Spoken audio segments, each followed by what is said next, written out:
m'appelez plus jamais France. La France, elle m'a laissé tomber. Ne m'appelez. Eh ben, on peut se demander, après Michel Sardou, si il n'y a pas que le paquebot France, hein. Le Charles de Gaulle, est-ce qu'on l'a pas un peu laissé tomber, un peu beaucoup laissé tomber? Il s'est passé ceci, vous le savez, en ce moment, effectivement, il y a 668 marins français du Charles de Gaulle et de la frégate du Chevalier Paul ont été testés positifs au Covid-19.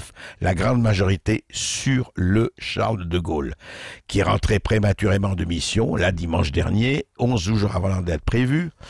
Mais ce qu'on sait quand même, c'est que le pacha du Charles de Gaulle, le pacha, c'est le commandant du porte-avions, avait demandé à ne pas reprendre la mer le 15 mars, dès le 15 mars, en disant « il y a des symptômes chez mes marins, il y a quelque chose qu'il faut arrêter ». Et le ministère des Armées a refusé et a ordonné la reprise de la mission. Cet après-midi, comme vous le savez, Florence Parly, ministre des Armées, sera entendue.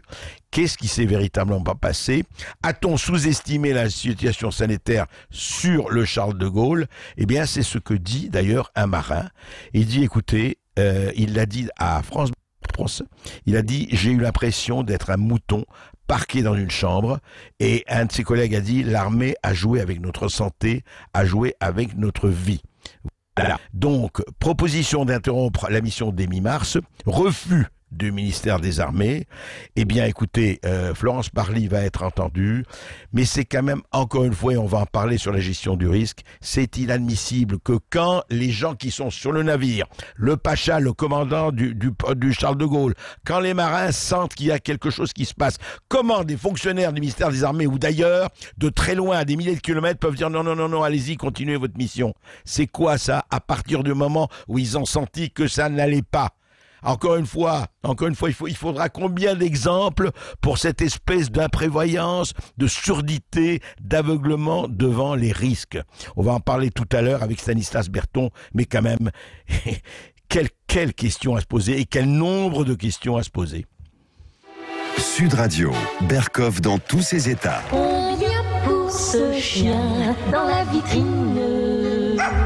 Ce joli petit chien jaune et blanc. Combien pour ce chien? Oui.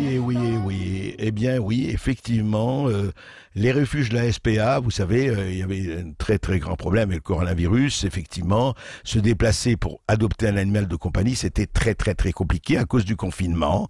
Eh bien, à Sud Radio, Cécile Nobilibus avait reçu le président de la SPA, Jean-Charles Fonbonne, et elle s'est démenée pour effectivement que l'on obtienne la possibilité pour que les personnes qui veulent adopter un animal de compagnie puissent le faire. Eh bien, ça a été adopté, heureusement, pour tous ceux d'entre vous qui veulent aller adopter un animal, un chien, un chat ou autre. Eh bien, voilà, il faut remplir un formulaire sur le site de la SPA. Les animaux qui sont adoptables, il y a le mot-clé solidaire, les demandes seront traitées. Voilà une très bonne chose. Sud Radio y a contribué. Eh ben, tant mieux, et surtout, tant mieux pour les animaux, pour qu'ils ne restent pas eux aussi confinés, mais confinés seuls, sans maître, sans qu'on s'occupe d'eux au quotidien et en tout cas dans l'affection. Et bravo aussi à Jean-Charles Fonbonne qui a fait ce qu'il fallait. Voilà, c'est très très bien. Quand il y a des choses comme ça, on les salue, et quand on y a contribué, on les salue d'autant mieux. Sud Radio, Berkoff dans tous ses états. Le face-à-face. Et tout de suite, on accueille l'invité d'André Berkoff sur Sud Radio, Stanislas Berton, entrepreneur qui travaille sur la gestion des risques et tient le site stanislasberton.com, auteur notamment de ce livre « Être français, lettre à ma sœur ». C'est publié aux éditions Le Temps Retrouvé. Oui, et nous reparlerons un peu plus tard du livre sur l'identité, le être français, qu'est-ce que c'est qu'être français. Mais là, bonjour Stanislas Berton. Bonjour André. Vous êtes avec nous ?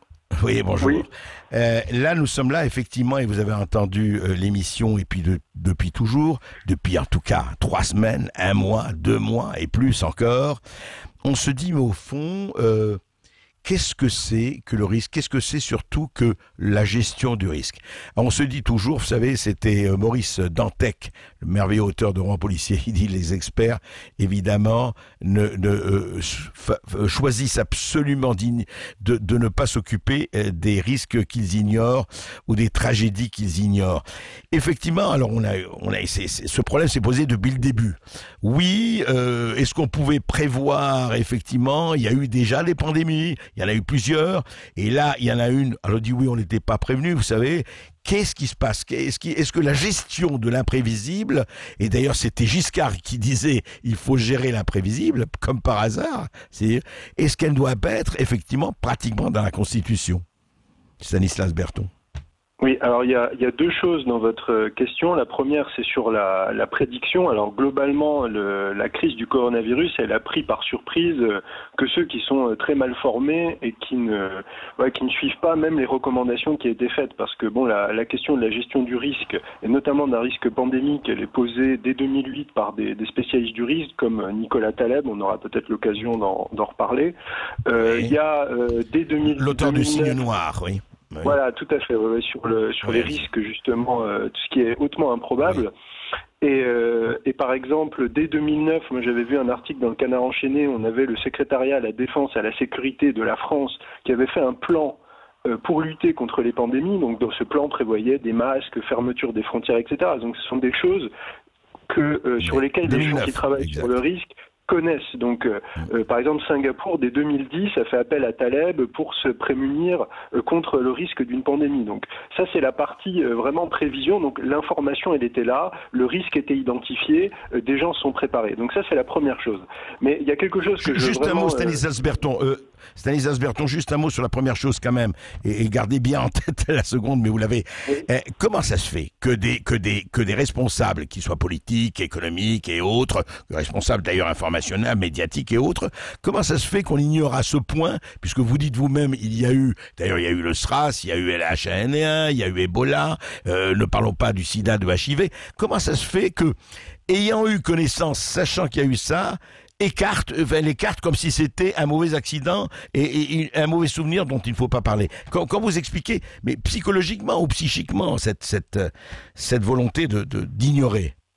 Oui, ça on pourra en reparler aussi. Il y a vraiment un problème de formation, c'est-à-dire que la plupart des gens ne sont pas formés sur le risque et en fait ils voient le risque quand il est manifeste. C'est-à-dire on commence à s'inquiéter quand il y a la moitié de la France qui est contaminée, alors qu'en fait il faut commencer à s'inquiéter 1 ou 2 mois avant, voire plusieurs années avant, faire des stocks, etc. Ce que font tous les pays qui ont. Donc il y a un problème de formation, et puis il y a aussi un problème d'impunité, parce que la plupart des décideurs ne sont pas exposés aux conséquences. On parlait là à l'instant du Charles de Gaulle. Quand vous êtes le pacha du Charles de Gaulle et que vous voyez votre équipage qui commence à tomber comme des mouches, vous commencez à réfléchir. Mais comme vous le disiez, quand vous êtes à des milliers de kilomètres et c'est très abstrait pour vous, en fait, vous n'êtes pas du tout concerné par l'impact de vos décisions, bonnes ou mauvaises d'ailleurs. Oui, c'est ça. C'est-à-dire donc, effectivement, on ignore complètement cela et on se retrouve tout de suite après un petit moment. À tout de suite, Stanislas Berton. Vous disiez donc, Stanislas Berton, effectivement, première chose, c'est quand même hallucinant qu'il n'ait pas intégré ce qu'on appelle la gestion des risques. Et vous parlez aussi d'un second volet. On vous écoute. Et alors, ce qu'il faut vraiment comprendre dans la gestion des risques, c'est ce qu'explique d'ailleurs, c'est tout le travail de Taleb, c'est qu'il ne faut pas chercher à prévoir. Parce que vous ne pouvez pas tout prévoir. Donc, par exemple, je vais prendre un exemple très simple. Vous prenez la route, vous prenez votre voiture, il y a un risque. Mais vous savez pas, est-ce que le chauffeur du camion va s'endormir? Est-ce que vos freins vont vous lâcher? Enfin, il y a tellement de risques, vous ne pouvez pas tous les anticiper. Donc, ce que vous faites, c'est que vous prenez une assurance. Et donc, l'assurance, c'est mettre votre ceinture.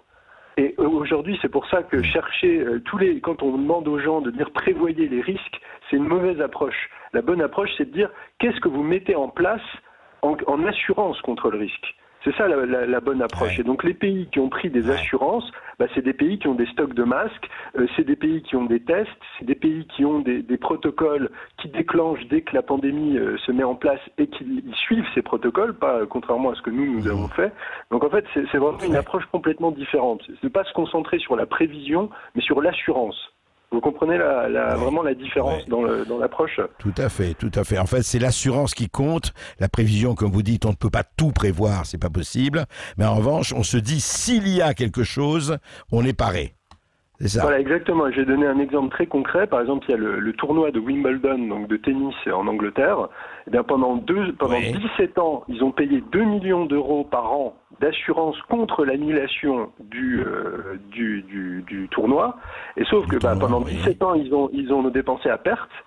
Mais aujourd'hui, événement exceptionnel, pandémie, eh ben, ils touchent 170 millions d'euros à titre d'assurance et ça couvre leurs pertes. Mais ça, c'était possible parce qu'ils ont dépensé, ils ont dépensé pendant 17 ans, entre guillemets, pour rien, mais le jour où la catastrophe arrive, l'assurance joue. Et c'est ça c'est une vraie approche de la gestion des risques. Mmh. Oui, tout à fait. Tout à fait. C'est de se prémunir, même si effectivement... Mais vous revenez à l'essentiel. Il faut investir à perte, mais après on gagne à un moment donné. C'est ça. Voilà, exactement. Et c'est exactement ce qui s'est passé tout à fait avec, par exemple, la fermeture des frontières. Et c'est ce que Taleb disait dans une note, notamment dès fin janvier. Il disait, voilà, dès que la pandémie, dès que le risque arrive, il faut fermer les frontières, boucler les vols aériens. Alors certes, ça coûte un petit peu au début, mais ça évite de coûter beaucoup plus tard. Et au final, nous, ce qu'on a fait, c'est qu'on n'a pas voulu agir de façon drastique. Et résultat, aujourd'hui, on est obligé de boucler tout le pays. Alors que si on avait bouclé, par exemple, en France, par exemple, que le Haut-Rhin, on aurait bouclé Mulhouse, où il y avait un foyer, certes, ça aurait impacté l'épidémie, enfin l'économie de Mulhouse ou de l'Alsace, mais ça aurait évité que ça se diffuse dans la France entière. Vous voyez, il faut toujours agir trop tôt avec le risque. Oui, c'est-à-dire qu'à Creil, dans l'Oise, où il y a eu ce qu'il y a eu aussi, un foyer, c'est ça. Oui. C'est de fermer effectivement la chose. Mais vous ne croyez pas que là, justement, Stanislas Berton, c'est intéressant. Est-ce que ce n'est pas une certaine idéologie ou une pensée dominante ou une doxa qui agit? Ah oui, mais fermer les frontières, c'est pas bien. Mais empêcher les gens de venir, c'est pas bien. Est-ce qu'il n'y a pas eu l'idéologie qui s'est greffée là-dessus de manière un peu métaphysique ou filandreuse? Oui, bah tout à fait, mais ça c'est un problème qui est récurrent et qui touche pas que la gestion du risque. C'est qu'aujourd'hui, il y a des choses qu'on peut faire et qu'on peut pas faire pour des raisons idéologiques. Et en fait, la question première, ça doit être qu'est-ce qui marche, qu'est-ce qui est efficace. Et ça, c'est pas du tout la logique qui est adoptée. Et on voit les résultats catastrophiques. Enfin, de toute façon, dès qu'on nie le réel, ils nous rattrapent et on en paye les conséquences. Ouais. Ouais, et il nous rattrape avec vengeance, comme dit l'autre, avec force. Mais dites-moi, comment vous expliquez, alors dans le système, on n'a pas que des minus à mince, etc. Comment vous expliquez que cette formation dont vous parlez, dont Taleb, Nassim Nicolas Taleb, effectivement passionnant aussi, d'en parle très bien, mais puis d'autres, comment vous expliquez que personne, c'est une question de formation, que personne parmi les princes qui nous gouvernent, ou qui nous ont gouvernés, hein, c'est pas qu'aujourd'hui, n'ait cette appréhension de dire, écoutez, eh bien, faisons au bon sens du terme. Qu'est-ce qui explique qu'il n'y ait cette absence totale encore une fois, de se prémunir, je dis pas de prévoir, mais de se prémunir? Ah oui, alors il y a vraiment l'aspect vraiment purement formation, c'est-à-dire par exemple Taleb, c'est quelqu'un qui a beaucoup de succès et qui est connu par les gens qui pratiquent, parce que c'est très pratique ce qu'il fait, mais qui a pas du tout bonne presse dans les milieux universitaires, dans les écoles. Il est par exemple en guerre contre l'Organisation mondiale de la santé. Il a déclaré publiquement qu'ils étaient criminellement incompétents en refusant de donner la consigne de porter le masque de façon généralisée, alors que lui considère que c'est un très bon vecteur de réduction du risque. Donc c'est quelqu'un qui est pas en odeur de sainteté dans les grandes instances, si vous voulez. Donc les travaux de Taleb, si vous les étudiez pas par vous-même, déjà vous les connaissez pas, alors que c'est quelqu'un qui est très connu par ailleurs. Je veux dire, c'est pas quelqu'un qui est marginal, mais il n'a pas, je pense pas qu'il soit enseigné. Je sais pas si on enseigne Taleb à l'ENA, si on approche sa logique de gestion du risque. Et d'ailleurs, Et d'ailleurs, lui a commencé, parce qu'il est praticien en finance, il s'est élevé contre ses propres collègues à la gestion du risque financier, et il considère que tous les modèles des managers de fonds de pension, les modèles mathématiques et tout ça, sont bidons de A à Z. Il a quand même remis en cause, là ça s'applique au coronavirus, mais c'est quelqu'un qui remet en cause un grand nombre de modèles mathématiques et de prévision du risque dans tout un ensemble de domaines. Donc c'est vraiment un problème de formation. Et le deuxième point, c'est un problème de conséquences. C'est-à-dire qu'aujourd'hui, qu'est-ce qui se passe quand vous vous trompez dans les grandes largeurs avec des conséquences catastrophiques? Et ça vaut pour les politiques, mais aussi pour les journalistes, par exemple, ou même les décideurs économiques. Vous voyez, par exemple, des patrons qui coulent des entreprises et qui partent avec des bonus. Vous voyez des hommes politiques qui commettent des... Vous voulez dire aucune conséquence pour eux-mêmes, quoi. Ils ne jouent pas leur peau. Ils ne prennent aucun risque. C'est ça, c'est exactement ça. Il y a une impunité pour faut dire les choses, pour une caste, et éventuellement la personne est mise au placard pendant quelques années, elle revient, mais ça c'est pas une vraie conséquence. La vraie conséquence, c'est que la personne soit chassée des plateaux télé, qu'il y ait un impact financier, éventuellement de la prison, même des choses qui pourraient même être plus lourdes. Il faut vraiment que quand les gens mettent en danger la vie d'autrui, ou en tout cas détruisent des pans entiers de l'économie, il y ait des conséquences. Moi je pense par exemple à quelqu'un comme Monsieur Attali, qui pendant des années a expliqué qu'il fallait une économie de service et qui a contribué à désindustrialiser la France. Aujourd'hui, il vient sur tous les plateaux pour expliquer qu'il faut construire des respirateurs, il faut mobiliser la production nationale. Mais c'est une plaisanterie. Je ne comprends même pas que des gens comme ça aient encore le moindre crédit dans les médias français. C'est déraisonnable. C'est-à-dire que effectivement, ils disent quelque chose et après, comme on dit l'autre, on change son fusil d'épaule ou on retourne effectivement sa veste. Oui, en tout cas, c'est une vraie. C'est une vraie conséquence. En tout cas, c'est quelque chose à observer. Mais je crois que là vous avez mis le doigt au-delà d'Attali, qui a, entre parenthèses, a fait quelques bons bouquins sur Pascal et autres, mais c'est une autre question.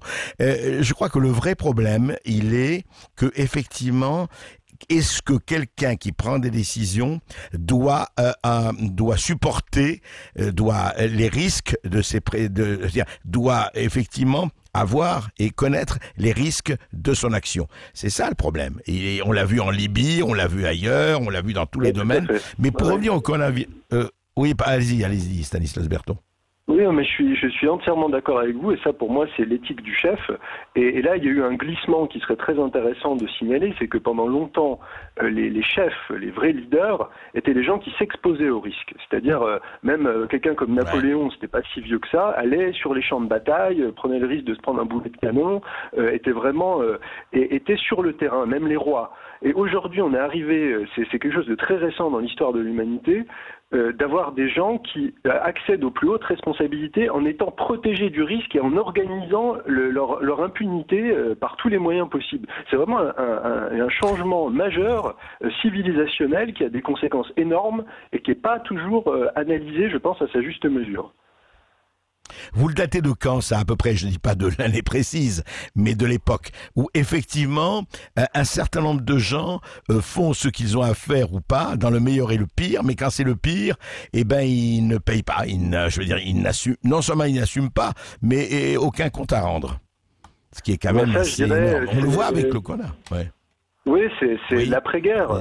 Je pense qu'il y a l'après-guerre et le dernier moment, enfin on le voit, par exemple quelqu'un comme De Gaulle, qu'on l'apprécie ou non, mais c'est quand même quelqu'un, quand il est parti à Londres, était condamné à mort par contumace par Pétain, Hitler en a payé le prix, Mussolini en a payé le prix, il y a quand même eu les responsables qui ont été vraiment punis, même en payé de leur vie. Donc c'est depuis, je dirais, l'après-guerre qu'il y a eu une impunité généralisée.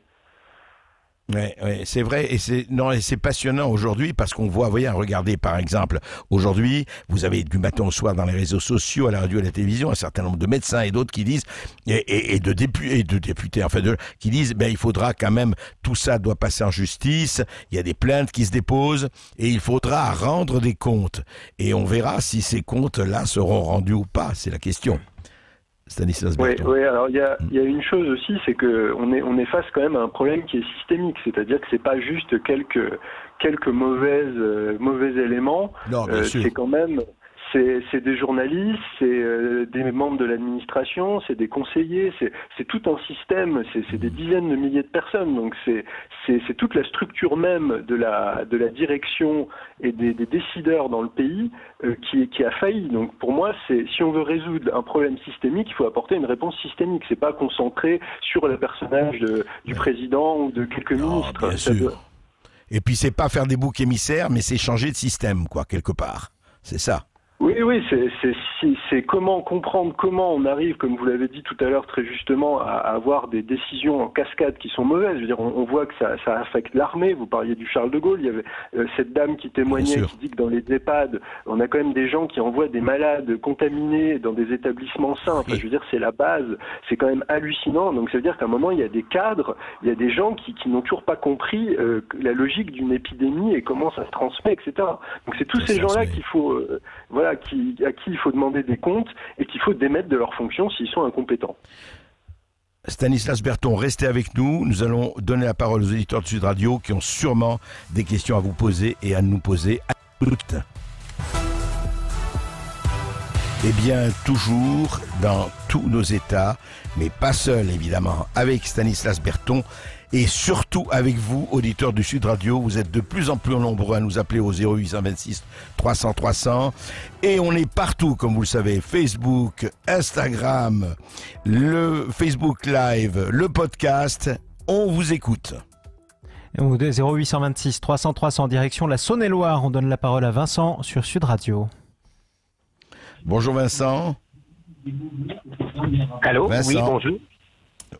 Oui, on vous écoute Vincent. Vous m'entendez? Oui, très bien. On vous entend très bien. Oui. Écouter, On entend même une radio derrière, des voix derrière, mais voilà. Faites attention. Alors je vais couper. Voilà, oui, je vous Voilà, appelle. c'est mieux. Moi, je travaille en EHPAD. Ça fait déjà plus de 20 ans. Ma mère est résidente dans l'EHPAD où je travaille. Et en fait, depuis mi-2017, on est intervenu nationalement au niveau du gouvernement pour prévenir que la fermeture des lits en hôpital allait causer des problèmes, que la réduction des budgets en EHPAD allait aussi en causer. Et puis on nous a pas écoutés. En fait, la seule chose qu'on a eue, c'est des matraquages et des gazages. Et puis maintenant, il arrive ce qu'il arrive. Donc les budgets se sont vraiment réduits beaucoup en EHPAD. Et puis on s'aperçoit qu'on a beaucoup de collègues soignants qui depuis 2018 ont arrêté ce métier pour faire d'autres choses. Parce que les conditions de travail étaient de plus en plus catastrophiques. Vous parlez des collègues soignants en EHPAD, Vincent. Tout à fait, ouais. Oui, d'accord. Ils ont arrêté le travail. Oui. Ouais, ils sont partis sur complètement autre chose, puisqu'ils étaient épuisés, moralement et physiquement, bien entendu. Hein. Donc, qu'est-ce qu'on a fait pour compenser? On a remplacé tous les gens qui étaient qualifiés par des ASH qui s'adaptent au travail. Expliquez-nous qu'est-ce que c'est que les ASH, s'il vous plaît. Alors, en fait, c'est des gens qui font fonction d'être-soignants, mais qui n'ont pas fait l'école d'être-soignants. D'accord, qui n'ont pas fait la formation, oui. Voilà, qui viennent de tout milieu. On a et qu'on paye moins cher, c'est ça? Et qu'on paye moins. C'est surtout ça, voilà. Donc on les paye moins cher, ils n'ont pas les mêmes droits. En règle générale, ils n'obtiennent absolument pas le statut de titulaire, hein. Ils restent en CDD, pour la plupart. Donc au bout d'un moment, on peut leur dire, restez chez vous. Et puis, voilà, moi c'est vrai qu'à terme, j'envisage aussi de changer de métier, si la politique gouvernementale ne change pas. Hein. Et puis de retirer carrément ma maman de l'EHPAD, de la ramener à la maison, et puis je resterai pour m'occuper d'elle, quoi.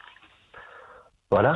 Parce qu'aujourd'hui, votre maman qui est dans l'EHPAD où vous travaillez, aujourd'hui, vous dites que les conditions, ça ne va plus, ça ne va plus du tout, ce n'est plus ça. De toute façon, on fonctionne en... Alors, c'est rigolo parce que normalement, c'est rigolo. Normalement, il est prévu que des procédures dégradées puissent se mettre en place en cas de crise sanitaire, que ce soit la grippe, la gastro. Là, en l'occurrence, c'est le Covid-19, avec une possibilité de réduction du personnel qui intervient chaque jour. Sauf que ces procédures dégradées, elles ont été mises en place bien avant, depuis mi-2017 environ. Donc le personnel c'est ça, la date que vous avez donnée. Voilà. Donc finalement, le personnel soignant se retrouve tous les jours en personnel réduit, et on les met en procédure dégradée en disant que ça ira bien, qu'il faudra réussir à y arriver, et que il n'y a pas le choix, quoi. Voilà. Donc. Stanislas Berton, juste Vincent, justement, voilà encore une situation, hein, si c'était pas, on aurait envie presque de ricaner si c'était pas aussi dramatique. Ça, Vincent vient nous dire que ça date de mi-2017, on est en mi-2020 pratiquement, et aujourd'hui il y a ce qu'il y a, et voilà la situation. Je voudrais réagir justement à ce que disait ce monsieur et ce que vous dites. c'est que c'est ce qu'on passe notre temps à faire en fait. Nos sociétés passent leur temps à ignorer le risque, à le mettre sous le tapis. Et en fait, ce risque, qu'est-ce qu'il fait? Il disparaît pas, il s'accumule. Et on arrive à des situations, comme nous dit très justement monsieur, c'est qu'en fait, les gens sont dégoûtés, les gens partent. C'est la même chose dans l'éducation nationale, il y a le même phénomène. Et en fait, un jour, on peut se retrouver du jour au lendemain avec plus de soignants, plus d'infrastructures, plus rien. Et en fait, parce qu'on aura ignoré le risque qui s'est accumulé pendant des années.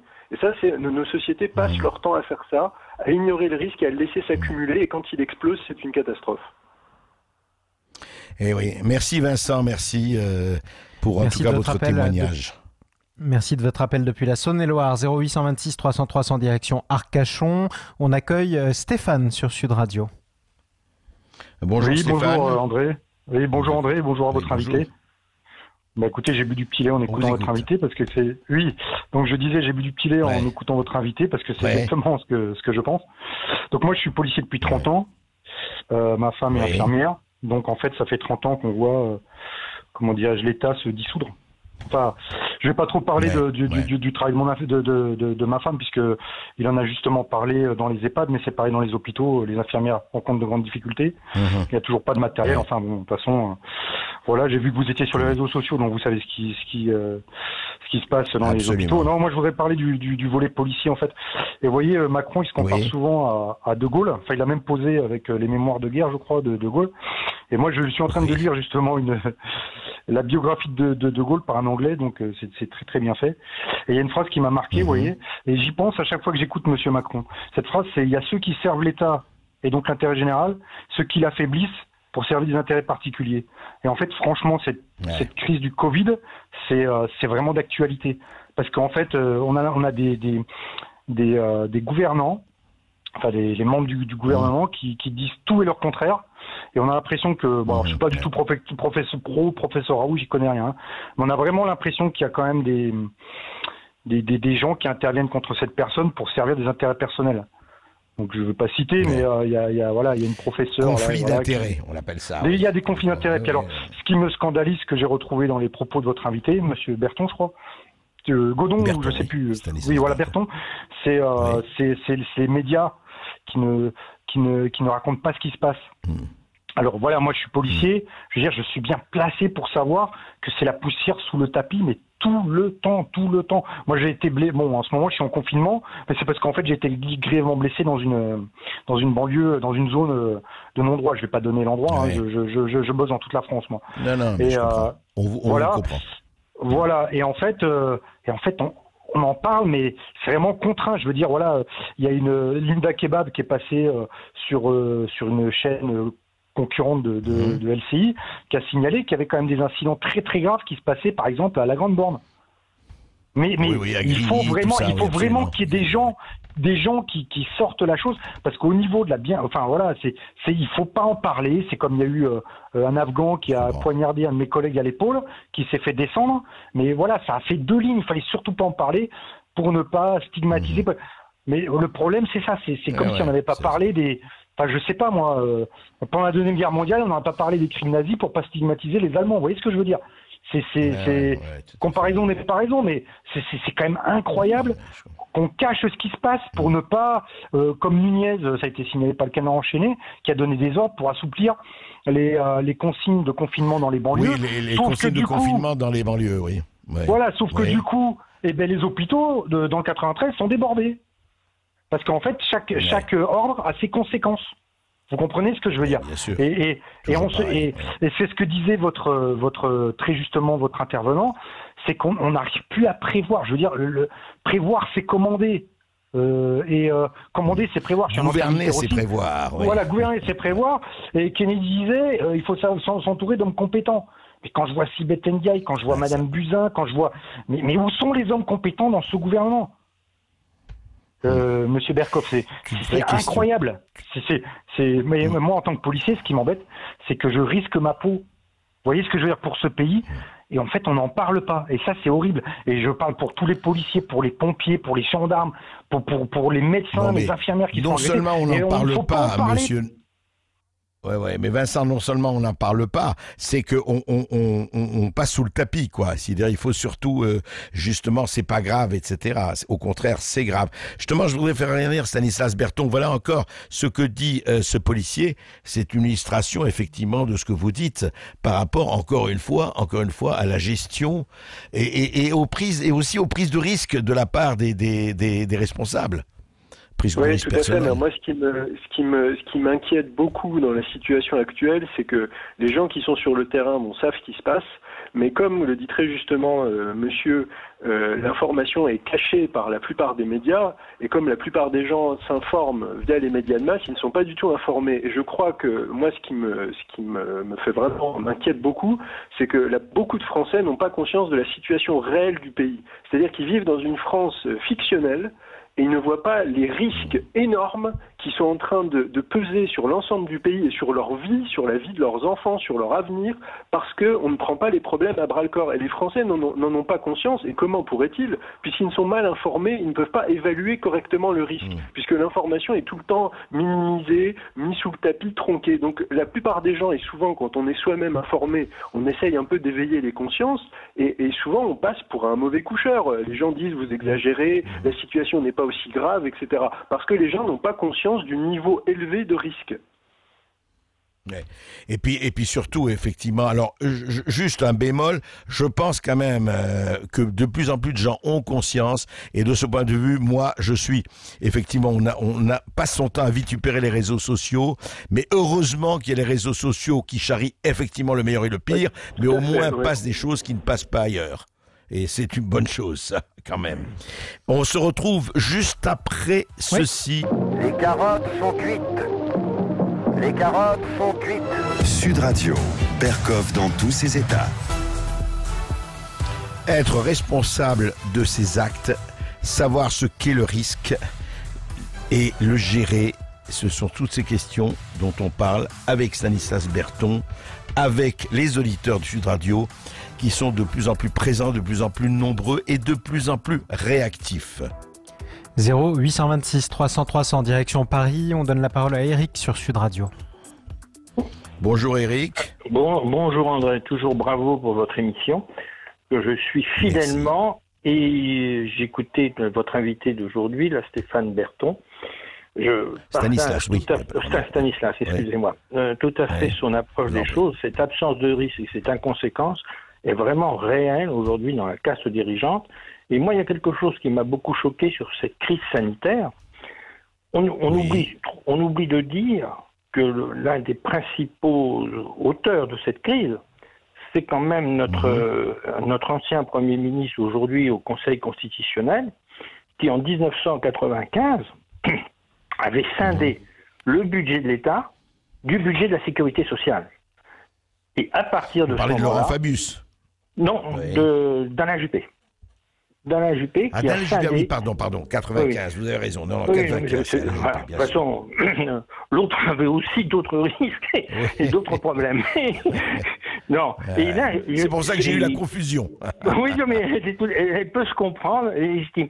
Et je trouve qu'aujourd'hui, que Alain Juppé soit maire, ça n'a aucun problème, mais qu'il ait été nommé au Conseil constitutionnel, là, je vais dans le sens de Stanislas Berton. Je dis, c'est vraiment la reproduction de la caste qui est intouchable, irresponsable, etc., etc. Parce que c'est le vrai fautif de la crise sanitaire. Enfin, là, celui qui a mis le premier pas dans cette crise, c'est lui. Parce qu'à partir avec cette séparation, vous dites, c'est ça? Oui, cette séparation, parce qu'à ce moment-là, les fonctionnaires s'en sont donnés à cœur joie, sur ordre, naturellement, mais en disant, bon, il faut réduire le budget de la sécurité sociale, donc on va faire des économies là, on va faire des économies ceci. Et on a créé des ARS, des agences régionales de santé, où on a mis à la tête, à l'origine, des préfets, et puis maintenant peut-être autre chose, mais qui sont là aussi pour faire des économies. Ils ne sont promus que grâce à ça. Donc, le voir aujourd'hui à la tête du Conseil constitutionnel, ou comme membre du Conseil constitutionnel, sans que ce ne soit évoqué, sans qu'il soit pointé du doigt, sans qu'il soit... Je trouve ça aberrant, si vous voulez. C'est que ces personnes-là, finalement, on les recase. Ils sont particulièrement silencieux, ils ont raison. C'est moins, on peut au moins donner acte de cela. Mais voilà, ils sont à l'origine. Voilà, c'est tout ce que je voulais dire. Non, mais écoutez, c'est une illustration aussi. Et c'est vrai, Stanislas Berton, que ça renvoie aussi à Nassim Nicolas Taleb, dont je conseille la lecture, évidemment, aux éditeurs de Sud Radio.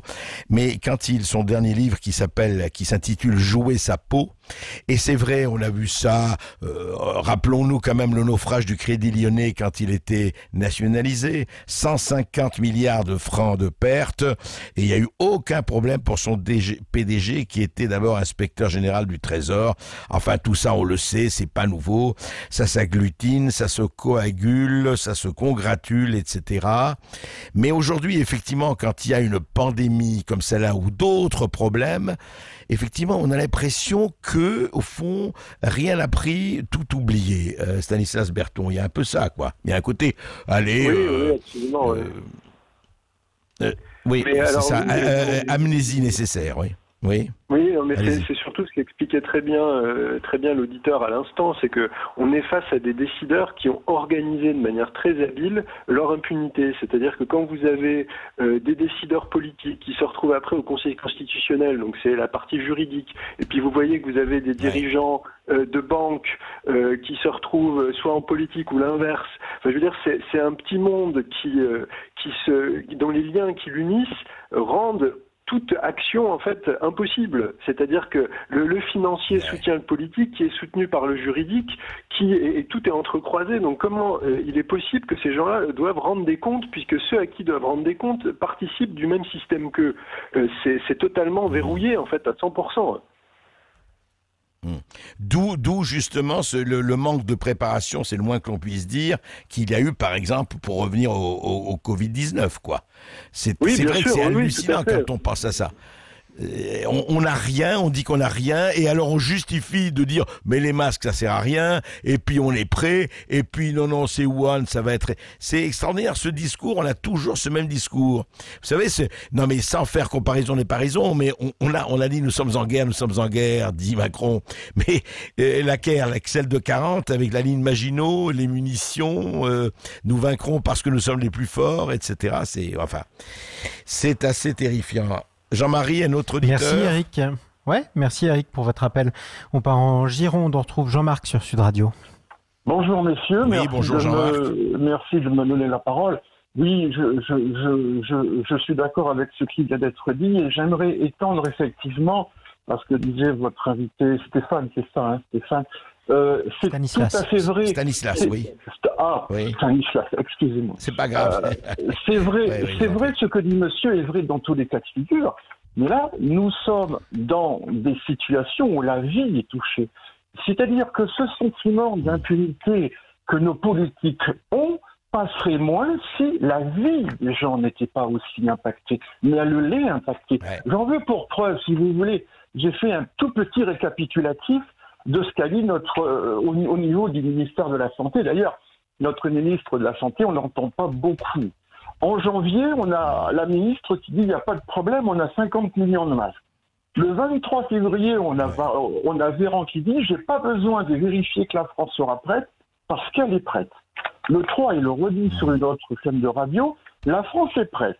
Le 10 mars, les masques sont manquants. Le 13 mars, je crois que c'est Bourdin qui l'a interviewé, les masques arrivent, ils vont être donnés immédiatement. Macron reprend la parole le 16, il n'y a toujours pas de masques. Il reprend la parole, ils vont être donnés immédiatement parce que nos soignants en ont besoin. Et le 20, on n'est pas prêt, et le 21, il dit, ou le 22 à l'Assemblée nationale, aux questions au gouvernement, il dit, mais évidemment, on n'était pas prêt. Je veux dire que c'est quand même extrêmement grave.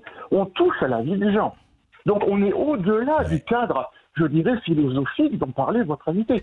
Et en deuxième chose, je voudrais dire que on touche à un problème là de constitutionnalité. Certes, Buzyn et les autres auront des comptes à rendre, mais quand même, le premier ordonnateur, le premier donneur d'ordre dans cette affaire-là, c'est quand même Macron. Donc, on sait très bien que le président de la République a une totale impunité. Donc, il peut très bien nous jouer les premiers des euros de l'ENA. C'est pas ce qu'on lui demande. On lui demande d'être clair, on lui demande de ne pas mentir ou de ne pas accepter le mensonge de ses ministres. Ça veut dire que si notre Constitution acceptait le fait que le premier responsable de l'État puisse être jugé, les conclusions de votre invité ne seraient peut-être pas les mêmes, parce qu'il ne pourrait pas se draper dans cette espèce de toge institutionnelle qui consisterait à ce que lui ne soit jamais responsable. Vous voyez ce que je veux dire? Non, mais vous avez tout à fait raison, c'est vous soulevez une question très importante, je dirais fondamentale. Le président étant effectivement le premier personnage de l'État et le donneur d'ordre, au sens le plus total du terme, c'est vrai qu'on pourrait se poser la question, est-ce que l'immunité garantie pendant toute la présidence, est-ce que c'est bon, pas bon, à changer ou pas changer? En tout cas, c'est une question qui mérite d'être soulevée, en tout cas, et discutée, ça c'est clair. Ouais. Stanislas Berton, justement, on parlait de responsabilité, hein, on reparlait de ça, de responsabilité, et dans tous les domaines. Hein, mais là, effectivement, ce que dit très très bien Jean-Marc, c'est qu'on touche à la vie des gens. C'est déjà beaucoup plus direct par rapport au reste. Et cette question de responsabilité, est-ce qu'elle peut être effectivement reconsidérée? Est-ce qu'on a besoin de revoir encore une fois la Constitution pour que soit enfin posée la question de la responsabilité de chacun? Alors moi je vais pas m'exprimer sur la partie constitutionnelle parce que je suis pas compétent. Après en ce qui concerne la responsabilité, je dirais le monsieur a tout à fait raison de dire que c'est l'humain qui est touché parce que là justement les gens se rendent compte que cette mauvaise gestion du risque elle a des conséquences dramatiques et que la responsabilité va être engagée par rapport à la vie, à la mort de gens, que ce soit d'ailleurs les gens qui sont malades, mais aussi tous ceux qui sont exposés, qui continuent de travailler, etc. Donc là, moi, ce que j'espère, c'est qu'il va y avoir des comptes qui vont être demandés, et même aller sans aller au-delà dans des questions constitutionnelles, c'est tout simplement de mettre les gens face à leurs responsabilités à tous les niveaux, que ce soit les responsables des agences de santé régionales, les préfets, les membres du gouvernement, et même par exemple les gens qui nous disaient il y a encore 2 mois sur les plateaux de télévision que c'était rien qu'une petite grippe.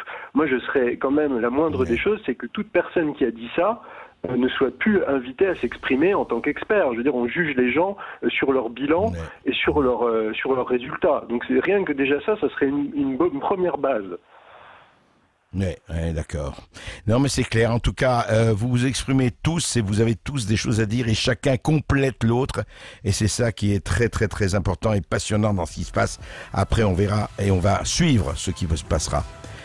Merci en tout cas Jean-Marc de nous avoir appelé depuis la Gironde. 0826 300 300. Continuez à nous appeler dans quelques instants. On ira pas loin. Tiens, à Libourne, donnez la parole à Robert sur Sud. Les carottes sont cuites. Sud Radio, Berkov dans tous ses états. Et on continue avec Stanislas Berton et avec nos auditeurs, Jean-Marie. Allez, direction Libourne. Bonjour Robert. Bonjour Robert, André. C'est à vous. Bonjour. Dis-moi, bonjour André. Ouais. Voilà, alors tous les jours qui passent nous amènent quand même de nouvelles infos. Et alors ce matin, j'étais en train de lire un article au sujet évidemment de la Chine. Je pense que Macron commence à se poser quelques questions sur la Chine. Voilà. Je n'irai pas plus loin, mais pour ceux qui n'ont pas eu l'occasion et qui sont encore jeunes, lisez le bouquin de Pierre Fiche. Tu t'en rappelles, tu as dû le lire, toi, non? Voilà, Quand la Chine s'éveillera, le monde tremblera. Ben oui. Nous y sommes. Je peux te le dire. Et tu sais, j'ai eu l'occasion, évidemment, de parler maintes et maintes fois à notre regretté général Bijard.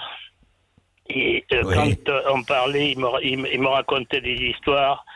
Il me disait, Robert, je vous avertis pour l'avenir, parce que vous êtes jeune, mais vous verrez, notre France est perdue et elle va disparaître. Et ça, je m'en souviendrai tout tant que je vivrai. Voilà ce que me disait Bijard. Alors, je conseille maintenant à tous ceux qui n'ont pas lu ce bouquin de Pierre Fiche, là, de bien le lire et de lire entre les lignes, et ils s'apercevront que nous sommes vraiment en ce moment dans le problème. Le problème qui est très très grave, et la Chine veut faire disparaître le monde, et ils sont en train de le faire. Moi je vois là, dans ma commune, écoute, un jour je t'invite là, si tu veux faire une émission, là tu viendras en pleine campagne dans ma résidence d'été, là c'est tout simple, c'est tout bête, tu vois. C'est où ta commune, Robert? C'est où? Non mais c'est où? C'est dans quelle région? Ah ben écoute, c'est pas loin de Libourne, ça s'appelle Nérigeant. Voilà. Alors je te Et alors qu'est-ce que tu me la donneras après, Oui, je te donnerai, non mais tu me la transmettras. Pourquoi tu parlais de la Chine à propos de ta commune? Écoute, moi je vois, j'ai un voisin là, à ce qui paraît que c'est la première fortune chinoise là. Il a acheté 700, 800, 900 hectares de terre, de vignes, de machin. Mais attends, il s'impose comme un dictateur, cette espèce de saloperie là. Mais je t'invite à venir et nous irons, c'est tout près de chez moi. Mais il faut voir ce qu'il a fait. Il y a des barrières partout. Il y a des barrières partout. Mais il se croit où, ce mec-là? Mais il va lui arriver des conneries, là, parce que des mecs comme moi, là... Eh ben alors, Robert, qu'est-ce que vous attendez pour sortir vos pics? Pour aller sortir vos pics en disant « à bas l'occupation ». Non, je plaisante, mais effectivement, non mais on est hélas déjà bien au-delà de l'histoire de Perfit, au-delà de ça et de ce qu'on appelait le péril jaune. Ça encore, c'est vrai que c'est des clichés, mais c'est des clichés. Il y a une réalité chinoise, la Chine s'impose comme une des premières puissances mondiales, sinon la première, mais en tout cas, elle est effectivement, avec les États-Unis, c'est les deux pôles aujourd'hui. On le sait, on l'a dit, c'est devenu presque une banalité de base. Maintenant que la Chine veuille incontestablement s'implanter, c'est sûr. Mais je ne sais pas si vous avez écouté, Robert et les autres, tu as écouté, hier on en parlait et on va en parler encore lundi. L'histoire de la dissimulation par la Chine du début de la pandémie et de l'épidémie est un véritable scandale mondial.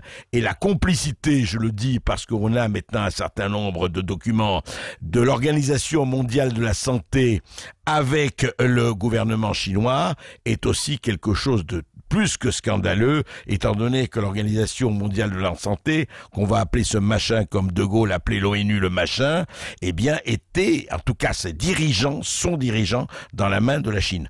Donc tu ne crois pas si bien dire, mon cher Robert. À très vite.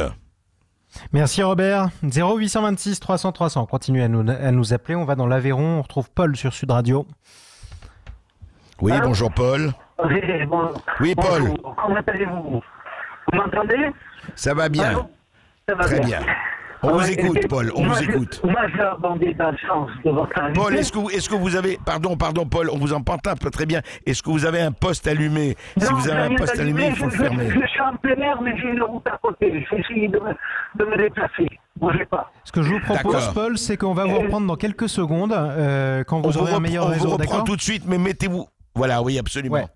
À un bon endroit où vous captez un petit peu mieux, mais restez dans les parages en tout cas. 0826 300 300, on retourne à Libourne et on retrouve Philippe sur Sud Radio. Oui, allô? Oui, bonjour Philippe. Oui, bonjour André, bonjour à votre invité. Voilà, moi ce que je veux dire, c'est qu'on a occulté un problème en fait dans cette histoire de Covid. Alors déjà, je voudrais pousser un coup de gueule. En premier lieu, je voudrais pousser un coup de gueule parce que moi je suis ambulancier et que nous on n'a pas le droit, toujours pas le droit au masque dans les pharmacies. Donc on n'est pas sur la liste des gens qui sont prioritaires pour avoir des masques. Alors qu'on transporte des gens tous les jours dans notre ambulance qui ont le Covid. Bon, attendez, en tant qu'ambulancier, vous n'êtes pas dans la liste des gens qui doivent avoir des masques en priorité? Eh ben non, j'ai vérifié hier, je suis à la pharmacie. Eh oui, donc voilà, ça déjà c'est mon premier coup de gueule.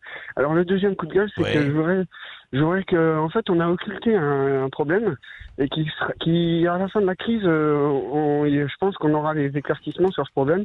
C'est qu'en fait, on oppose l'économie avec la santé. Et en fait, quand les gens sauront, parce que là les gens ils ne savent pas, mais quand les gens sauront que ce Covid-19 là, il est là pour une bonne partie des gens qui sont non guéris, un côté irréversible, parce que en fait l'irréversibilité de la maladie change beaucoup l'approche, notamment sur l'économie. C'est-à-dire qu'on nous dit oui, il faut reprendre le travail, il faut reprendre machin, mais il y a beaucoup de gens qui savent pas que cette maladie a des effets irréversibles sur les poumons. Et que, du coup, ça change tout. Parce que quand vous avez une grippe, que ça dure 15 jours, bon, ben, c'est pas grave, vous en chiez pendant 15 jours et puis c'est fini. Bien sûr. Mais quand vous avez une maladie irréversible, parce que ça, c'est ce côté irréversible, personne n'en parle. C'est un tabou, mais ça a été prouvé par plein d'études, aussi bien en Chine qu'aux États-Unis qu'en Europe. Donc, parce que les poumons, ça ne repousse pas. Ça, vous pouvez demander à tous les spécialistes. Une fois que les poumons sont abîmés, on ne peut pas les faire repousser. Donc, quand on a cette approche de la maladie et son côté irréversible, ça change vraiment toutes les choses du côté économique des choses. Et moi, je voulais réagir il y a 3 jours parce que vous aviez un économiste là. Et en fait, voilà, c'est pour ça aussi que les gens ils veulent plus. Il y en a qui sont bien informés et il y en a ils veulent pas aller travailler sous ces conditions-là parce qu'ils savent que très bien que c'est pas la grippe quoi. C'est pas la grippe. Alors écoutez. Oui, alors je vous ai bien entendu. Je ne suis pas du tout sûr, moi, que ça a été prouvé l'irréversibilité de la maladie, que tous ceux qui ont été atteints sont irréversiblement atteints. Très sincèrement, moi, je ne sais pas. Je ne suis pas médecin, donc je ne veux pas me prononcer. Mais je ne crois pas du tout. Mais je doute tout à fait de cette irréversibilité totale. Stanislas Berton, en revanche, André, vous n'êtes pas non plus médecin ? Oui, je vous écoute. Stanislas, vous voulez intervenir ? Stanislas Berton, vous êtes avec nous sur Sud Radio. Ce que dit monsieur est intéressant et c'est ce que je disais tout à l'heure sur l'incertitude. C'est-à-dire qu'on est face à un nouveau virus, en fait on ne connaît pas ses caractéristiques, on va découvrir plein de choses et justement quand vous êtes confronté à l'incertitude, le principe qui doit s'appliquer c'est le principe de précaution. C'est-à-dire que vous ne pouvez pas jouer à la roulette russe avec la vie des gens. Au début de l'épidémie on disait on va faire une immunité de groupe, etc. Plus il y a d'incertitude et plus les caractéristiques réelles du virus sont inconnues, plus vous devez vous protéger, donc plus vous devez avoir de masques, plus vous devez tester, etc. C'est ce principe-là qui doit prévaloir. Et ça, c'est depuis le début, c'est ce qui n'est pas présent. On ne gère pas l'incertitude correctement. Non, c'est clair. En tout cas, écoutez, vous avez raison de poser, je parle à notre auditeur, les questions de l'irréversibilité. On va demander, moi j'ai eu des témoignages pour tout ce que je peux dire, je ne suis pas médecin, je serais incapable de prendre, et il n'en est pas question, de prendre position là-dessus. Simplement, on a eu des positions extrêmement diverses de médecins, tout aussi titrés les uns que les autres. Mais la seule chose, effectivement, je rejoins Berton quand il dit principe de précaution d'abord. Voilà, merci. À vous, Jean-Marie. Merci à vous, Philippe, de nous avoir appelés. Je vous confirme qu'il y a plusieurs médecins, c'est ce que je vous disais, André, qui s'inquiètent notamment des séquelles pour les cas graves et des séquelles à long terme, voire permanentes, en cas d'atteinte au coronavirus. Mais effectivement, on continue à tâtonner dans le domaine de la science en ce moment. Malheureusement, 0826 300 300, on retrouve Chantal sur Sud Radio. Oui, bonjour André, bonjour votre invité. C'est juste une constatation que je veux faire en tant qu'une citoyenne lambda. Je m'aperçois que depuis que ce coronavirus vient de s'installer, les gens, au fur et à mesure des jours, j'entends que la parole se libère et qu'ils n'ont pas peur de dire la vérité. Ils sont enfin, on dirait qu'ils ne sont plus sous une influence. Ils sont enfin libérés, ils n'ont plus peur. Et ça, j'avoue que ça me fait énormément plaisir, malgré le drame que nous vivons. Malgré les choses que nous vivons, les incertitudes, comme vous les avez dites là, il y a quelques secondes, il n'y a pas encore de preuves, je ne mets pas en doute qui que ce soit, mais enfin c'est dit. Quand on voit l'armée qui parle sans crainte, mais c'est fantastique. Continuons. Moi, c'est la seule chose que j'avais à dire. Et continuer, c'est un vrai bonheur. Au revoir. Merci. Et vive la liberté de parole, on est bien d'accord chez tout le monde. Et après, effectivement, il y a liberté et responsabilité, comme il y a les droits et les devoirs. On ne peut pas parler de j'ai droit, sans parler des devoirs qu'on a aussi, envers que ce soit son pays et tout le reste. Merci. Est-ce qu'on a retrouvé Paul qu'on entend? Hélas, on a toujours un problème de réseau, donc on va essayer, mais ça va être assez difficile peut-être pour aujourd'hui. En tout cas, on le retrouvera au pire lundi prochain, mais là, c'est trop difficile de comprendre ce qu'il a à nous dire. Je vous propose, André, qu'on se retrouve dans quelques petites secondes. On aura la parole à Jean-Claude qui nous appelle du Gers. Vous continuez, vous tous qui nous écoutez, à nous appeler au 0826 300 300. On est ensemble jusqu'à 14h. C'est un peu votre moment sur Sud Radio. On est toujours en direct en compagnie d'André Berkoff et de son invité Stanislas Berton. À tout de suite sur Sud Radio. Sud Radio, Berkoff dans tous ses états. Et nous continuons plus que jamais avec Stanislas Berthon et avec nos auditeurs. Et direction le Gers, je le disais, 0826 300 300. Bonjour Jean-Claude. Oui, bonjour. Bonjour Monsieur Bercoff. Oui, bonjour Monsieur Berthon. Bonjour. Je vous appelle pour un cas un peu particulier, si on peut dire.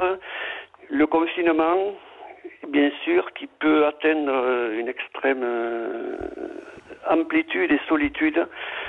Je m'explique que j'ai pas perdu malheureusement mon épouse il y aura 3 semaines demain. Et vous parliez tout à l'heure avec le médecin à 12h30 de l'importance d'entretenir des liens sociaux. Effectivement, c'est très important. Mais ces liens sociaux, dans l'approche, à part par Internet, ils sont difficiles. Et dans mon cas, j'ai la chance de vivre à la campagne, dans un lieu très isolé du Gers, mais je me retrouve seul, alors que nous avons des amis comme tout le monde. Je ne suis pas le seul, bien sûr, Monsieur Bercoff, mais il y a cette difficulté supplémentaire après des cas comme ça, où le confinement peut prendre une autre amplitude. Voilà ce que je voulais dire. Bien sûr. Juste un mot, vous avez des amis qui sont près de chez vous quand même, ou loin? Oui, bien sûr. Mais en respectant les normes de confinement, voilà, faut être honnête, c'est compliqué. Voilà, je ne suis sûrement pas le seul, mais ça fait que c'est... Non, mais ça n'empêche pas, bien sûr. C'est difficile de vivre cette situation dans un cas comme ça. Je vous comprends très très très bien. On comprend. Une chose est d'être confiné en famille ou avec des gens à côté ou avec des voisins dans un immeuble où on peut se parler de balcon à balcon, parce que ça existe aussi, ça, effectivement. Et une chose est d'être confiné dans une solitude certaine, sinon une certaine solitude. Et c'est vrai que c'est très très très compliqué. Et c'est pour ça que on revient toujours à la chose. On va pas dire si on avait prévu ou si on avait géré, ça serait autre chose. Je voudrais juste poser une question à Stanislas Berthon avant de reprendre d'autres auditeurs. Est-ce que, quand vous parlez de risque systémique, je voudrais quand même faire qu'on comprenne bien, que ça soit clair. Ce que vous dites, vous, c'est que vous dites en fait, en général, on reproche à tel ou tel ou tel ou tel, et vous dites que c'est un système mis en place, ou en tout cas qui s'est mis en place, peu importe, et qui lui-même est, je dirais, rongé jusqu'à la moelle, ou en tout cas très très très dérangé, quoi. Oui, oui, tout à fait. C'est vrai, quand on parle de risque systémique, il y a vraiment 2 choses. La première, c'est qu'un risque systémique est d'autant plus dangereux parce qu'il entraîne plusieurs éléments. Je vais juste prendre très rapidement un exemple. C'est par exemple, vous avez un risque normal, individuel, vous allez au casino, vous jouez, vous perdez tout votre argent, ça n'impacte que vous. Mais quand le risque est systémique, en fait, il y a des effets sur tout le système. Par exemple, là, on le voit très bien avec le Covid, c'est-à-dire qu'il y a un problème sanitaire, mais qui a un impact économique, qui a un impact psychologique. On voyait le monsieur qui nous parlait à l'instant, un impact sur l'école, sur sur toute la société. Et donc ça, c'est des choses qui sont... Et ce qui est d'autant plus important de comprendre, c'est que plus le monde est interconnecté, plus le risque systémique augmente et plus c'est difficile à prévoir parce qu'il y a tellement de parties. Et donc pour revenir à la deuxième partie, donc qui était votre question, c'est que quand on dit que c'est exactement ce qui se passe au niveau, je dirais, de la caste des décideurs, c'est-à-dire que, étant donné qu'on a une connexion entre le pouvoir économique, le pouvoir médiatique, le pouvoir politique, ça rend très difficile de changer un élément du système. On ne peut pas juste remplacer le politique sans toucher à l'influence de l'économie, à l'influence médiatique et vice-versa. Donc c'est le problème vraiment imbriqué, et c'est très difficile, et d'ailleurs les médecins le savent, c'est que quand c'est facile de remplacer un organe, ou en tout cas de soigner un organe qui est défaillant, mais quand c'est un cancer généralisé, c'est beaucoup plus difficile de traiter. Et oui, c'est beau, bien sûr. Merci Stanislas Berthon. Oui, Jean-Marie, nous avons quelqu'un merci en ligne. En tout cas Jean-Claude, merci Jean-Claude de votre appel, prenez bien soin de vous et surtout si vous le voulez et si ça vous aide, vous nous appelez quand vous voulez. Évidemment, on pense bien fort à vous.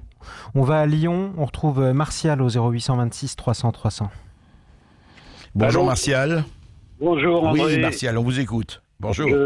Tout d'abord, je voulais vous remercier pour vos émissions parce que vraiment, dans ce monde où tout est floué, tout est où c'est la politique de l'autruche, je vous remercie, parce qu'il n'y en a pas beaucoup d'émissions comme ça. Hein. Et merci. Bon, Berthaud pour son analyse, parce qu'elle est très, très pertinente, elle est très, très bonne. Ouais. Et en fait, ce qui nous arrive,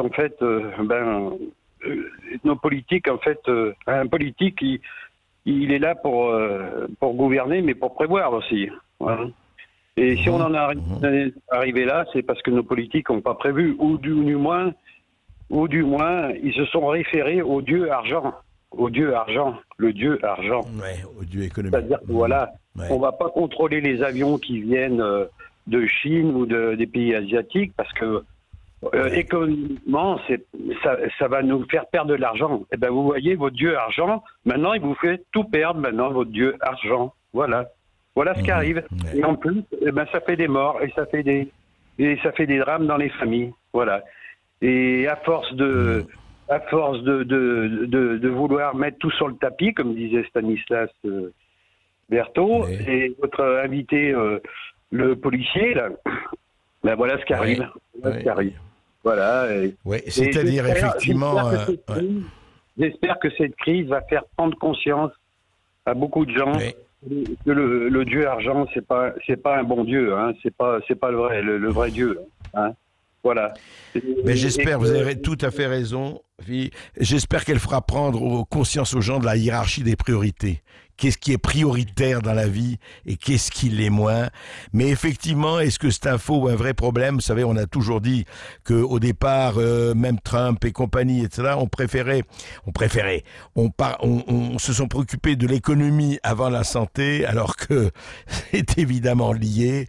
Avec une mauvaise économie, on sait très bien qu'on n'aura qu'une mauvaise santé. Enfin, tout ça est évidemment complètement lié. C'est vrai, Stanislas Berthaud, il y a eu cette espèce de dichotomie, comme si effectivement on pouvait séparer les deux. Et en France, on a fait la santé comme un tableau Excel. On a sacrifié en partie la médecine de vie de proximité à la médecine effectivement de PowerPoint, quelque part, pour schématiser, hein, bien sûr. Oui, alors c'est même pire que ça, parce que je regardais justement ce matin, là, avant votre émission, il y avait, je lisais un article d'un médecin qui disait qu'en France, on fait essentiellement du curatif et pas du préventif. C'est-à-dire que je crois que les budgets, c'est de l'ordre de plus de 90% sur du curatif et seulement 4% ou 5% sur du préventif. Et là, on revient toujours à la question on revient toujours à la question des risques. Et le gros problème du risque, c'est que, en fait, c'est la façon dont on le mesure, parce que quand vous anticipez le risque, c'est pas visible, c'est-à-dire que on peut dire vous dépensez à perte parce que vous battez contre quelque chose qui n'est pas là, et pour les décideurs c'est encore plus pervers, parce que en fait vous n'êtes jamais récompensé d'avoir empêché quelque chose. C'est-à-dire qu'une fois que le drame est là, vous pouvez dire j'agis, mais agir en amont, en fait vous empêchez le problème d'arriver et aller monétiser ça sur le plan électoral. Je veux dire, c'est pas vendeur de dire il aurait pu avoir ce risque. Il y avait un risque que vous n'avez pas vu, mais je l'ai anticipé, c'est justement pour ça que vous n'avez pas eu à en souffrir. Donc, du point de vue électoral, dans un système démocratique comme le nôtre, c'est pas quelque chose qui est vendeur aux électeurs. C'est vrai. Et vous savez, il y a eu juste, on l'a diffusé, nous, à Berkhof, dans tous les États. En 2010, il y a eu un échange formidable avec un député socialiste et Roselyne Bachelot, qui avait commandé des millions de masques à l'époque. Je parle de 2010. Il dit, mais attendez, mais ces masques, on va en faire quoi? Il n'y a pas eu un achat, il n'y a pas eu de pandémie, il n'y a pas eu d'épidémie. On nous a fait acheter des millions et des millions de masques. En fait, ça faisait 15 millions d'euros, hein. Mais enfin, bon, par rapport à ce qu'on dépense aujourd'hui. Et ça sert à quoi? Et vous avez tout à fait raison de le souligner. Effectivement, en termes de retour sur investissement, on le voit pas. Et sauf que il sauve des vies à terme, et on le voit aujourd'hui plus que jamais. Un autre auditeur, Jean-Marie. Ouais, une auditrice même, 0826 300 300. On part à Frontignan, on retrouve Corinne. Oui, bonjour Corinne. Bonjour, écoutez, moi je viens un petit peu essayer dans cette période difficile d'apporter un peu ma contribution. Donc en tant que femme, mais en tant qu'être humain surtout, avec ma connaissance, mon savoir, mes sentiments.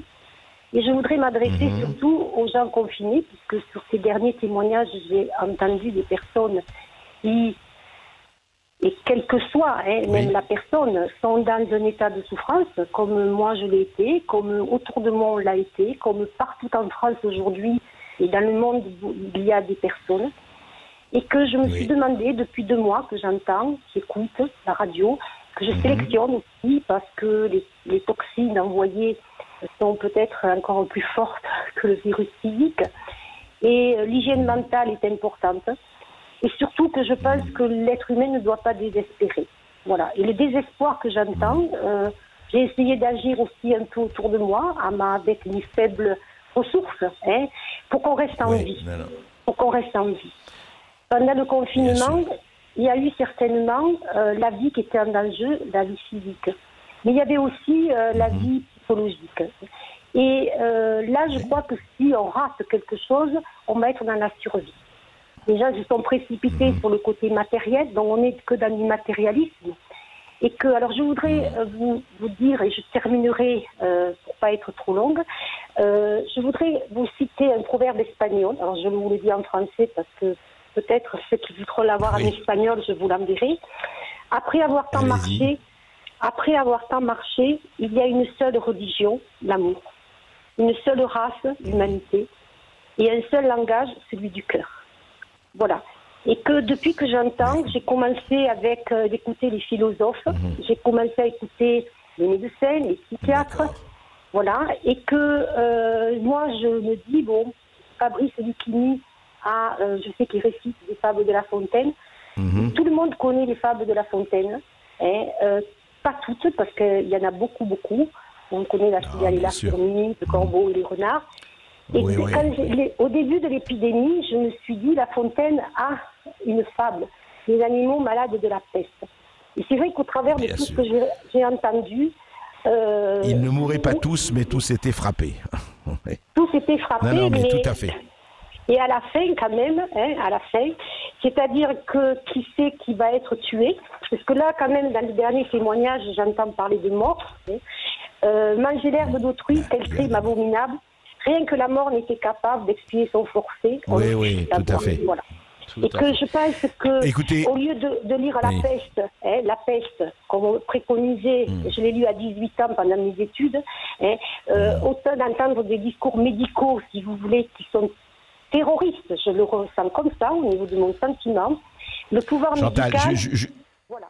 Oui, juste un mot. Non mais très bien, vous l'avez dit, vous l'avez exprimé. Je crois qu'il faut lire, moi, les deux. Moi, je crois qu'il faut lire La Peste et il faut lire La Fontaine. L'un n'empêche pas l'autre. Vous savez, il faut arrêter. Moi, je crois que c'est très important d'avoir un camp. C'est pas blanc et noir. C'est effectivement toujours plutôt la vie, mais tout est bon.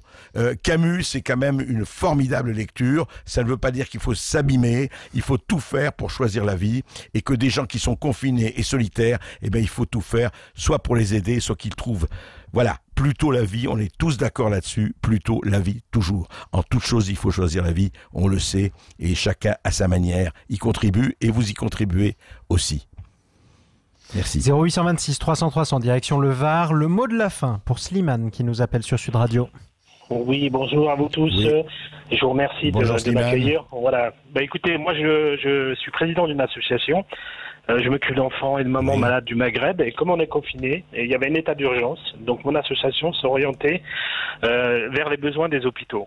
Donc j'ai fait une doléance avec les responsables de la communication des hôpitaux du Var. Et ils m'ont fait leur demande. Donc j'ai fait des recherches. J'ai trouvé. J'ai su que la Fondation a ouvert une cagnotte pour aider les hôpitaux. Donc moi, j'ai contacté cette fondation. Donc on a du mal à les avoir, on les a que par mail. Donc je les ai contactés par mail, je leur ai expliqué que j'ai un projet.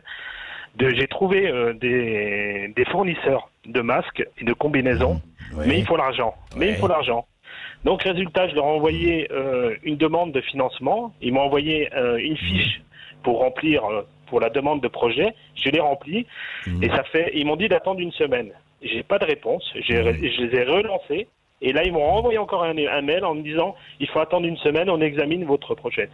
Donc je me pose la question, à quoi ça sert d'ouvrir des cagnottes si on n'est pas capable de répondre à des associations qui sont très actives sur le terrain. Ils savent très bien ce qu'ils ont besoin, les hôpitaux. Voilà ce qu'on peut faire. Hein. Et je vous donne l'exemple. Moi, j'ai contacté des grandes surfaces. Tout simple. J'ai contacté des grandes surfaces et les grandes surfaces m'ont répondu, dont une à Draguignan qui est Carrefour. Hein, je leur donne un exemple. Hein, voilà. Je leur ai demandé s'ils avaient des masques de plongée. Au départ, ils n'avaient pas de masques, ils n'avaient rien. Ils ont répondu à mon annonce. Ils ont commandé 62 masques qu'ils ont reçus. Ils me les ont livrés. Je les ai livrés aux 3 hôpitaux. Vous voyez l'exemple. Ça a été rapide. Eux, ils n'ont pas cherché à comprendre. Oui, mais ils agissent, etc. Mais Slimane, vous avez raison. Aujourd'hui, en tout cas, toutes les privés, publics, etc., il faut répondre absolument et rapidement à toutes les initiatives, que ce soit comme la vôtre ou beaucoup d'autres qui sont en train de faire des choses passionnantes. Et c'est très important que toutes les administrations, etc., répondent et apprennent à répondre rapidement. En tout cas, écoutez, nous, on va suivre ça et on est avec vous pour effectivement vous faire l'écho de ce que vous ressentez. Merci à vous tous. Merci à